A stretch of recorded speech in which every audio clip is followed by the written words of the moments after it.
I've got my passport and my driving licence. My wife hasn't got her passport, and neither does my son. But we do have to have one form of ID, like I say. You haven't got one of those. So we can't fly? No, not unless you have one of those. The only thing I can do for you now is transfer you onto the next flight. I'll just go without me and forget about it. There must be something you could do. No, there's not. There's absolutely not. It's totally flexible. But why? What are you worried that I am? If I get on a train and go up to Scotland, I don't actually have to have a passport to get. Yeah, of course it's a bloody train, but it's going to the same place. Right.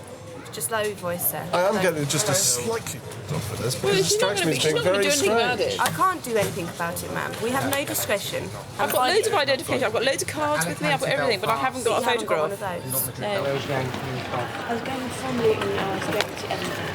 The problem appears to be that we haven't got our photo ID to try and travel to Scotland, which, as far as I can remember, was in the British Isles.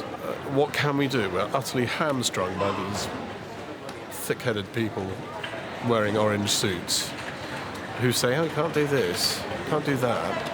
I mean, you know, it's my son and my wife. It's not as though I'm importing some sort of strange eight-armed monster. How stupid is that? The Tillys are supposed to be flying to Scotland for dinner with friends tonight, but if Caroline can't make the next flight, she'll be dining alone. Hopefully I'll get home and back in time to catch that flight. If I miss that flight, I might just abandon the whole trip. With the next flight to Edinburgh closing at 16:50, Caroline has just 1 hour 53 minutes to get home, find her passport and return to the airport. A journey that should take 2 hours. At Luton, the Edinburgh flight is moments from closing. For Caroline Tilly, it's touch and go.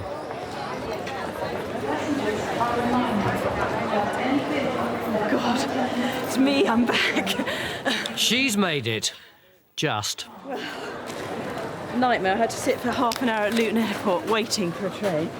And then my dad met me at Wellingborough with my passport. And there was no train, so he's just driven me to Luton. What did you see your passport ID? Here it is. Here's the passport. Finally, I've had a bit of a day with that today. I have. So, dinner with the family after all.